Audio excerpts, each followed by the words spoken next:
Hello everyone, this is Robin, And Mora, and we're here at culips.com. that's CULIPS.com. And you can go to our website and you can become a member and check out our lip service. And in our lip service, you'll find the transcript and a detailed explanation for this episode. So go check it out. Yeah. Today's episode is the Chatterbox episode, where we talk about cultural things or interesting news that's going on in Canada. Absolutely. And the first thing we're going to talk about today is something called an urban legend or an urban myth. Yes, so we're definitely talking about culture today. And after we talk about urban legends or urban myths, we're going to talk about old wives' tales. Old wives' tales, indeed. And it's a similar sort of thing. It deals with myths once again and stories. And if you don't know what it is, keep listening and we're going to explain it. Absolutely. And the last thing we'll talk about today deals with superstitions. It's a big word, superstitions. Right. So some general superstitions that most Canadians know about and maybe some believe in a little bit. Absolutely. Okay, so let's start with the first topic, which is urban legends or urban myths. So it's two names for the same thing. What is an urban legend or an urban myth? An urban legend is a modern story that's a scary story or a horror story. Most of them are scary, and you usually hear about them from friends. So a friend tells another friend a story, this scary story, and you don't know where it started. You don't know where the story came from. Okay. So the really scary stories, are they very crazy and absurd stories, or are they believable stories?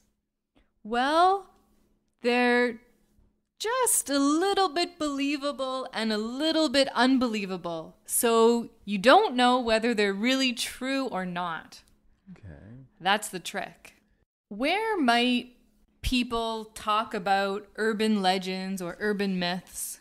Well, when I was younger, a lot of people would talk about urban legends or urban myths around the campfires. You'd go camping and out in the woods in the dark, underneath the moonlight, you would tell these sorts of stories. Yeah, because they're scary and it's dark. But I also remember when I was young telling urban legends at school, on the playground with my friends. So really, kids can talk about them anywhere. And it's important to understand that it's mostly kids that do the talking about this. Yeah, exactly. But because we were all kids once, we still remember them and know about these urban myths when we grow up. So, can you tell me a little bit about an urban legend or an urban myth that you came across when you were younger? Yes, there's one I definitely remember. And I should warn everybody, it's a little bit scary, like we said. Oh, seriously? Yeah. So it starts that there is a woman driving home one night all by herself on a country road. And she notices that there's a big truck following her. Okay. Yeah. And every couple of minutes, the truck flashes its lights.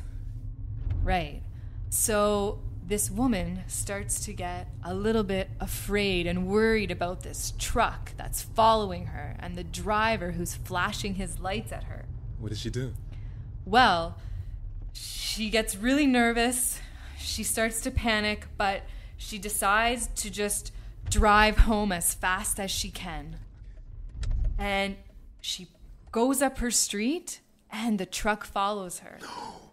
And she drives into her driveway and the truck follows her too. And she gets out of her car and the driver of the truck gets out of his car too. and starts to follow her, but yells, "Run, run!" Oh no, why? What happened? Well, the truck driver was actually trying to help her because there was a strange man in the back seat of her car who wanted to attack her. And the driver was following her because he was trying to help her and protect her. And so every time the guy in the back seat got up, he was holding a knife. And the truck driver saw the knife and flashed his lights. And then the strange man in the back seat, had to hide himself again. Oh my goodness, that is a very scary story. But do you believe it's really true, Robin? I don't know if I believe it. It sounds kind of unbelievable. Yeah. Yeah. And talking about this story with friends, they've heard stories like this, but not exactly this story, which is another sign that this story is an urban legend because there are many variations of it. There's no news source that talks about this story. It's widespread. Everyone's heard about it. Yeah, everyone in Canada probably anyways. Maybe North America too. All right. So what about you? Can you think of any urban legends that you knew from when you were a kid? Well, actually, there was a restaurant in my neighborhood that a lot of people used to go to, and it used to be very popular. But then one day, all of a sudden, it shut down, and we couldn't understand why. But then word started to spread, and people started to talk about how they used to actually cook and serve rats.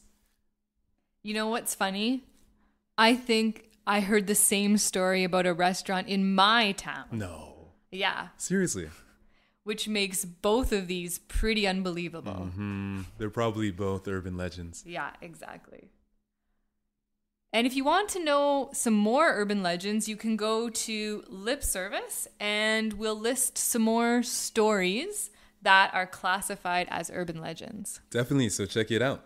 One thing we should mention is that there's actually a movie that's called Urban Legends. Yeah, and in that movie, a lot of these scary stories actually happen. And you might see, actually, I think there's a scene related to this car thing that you were talking about that's actually put in the film as well.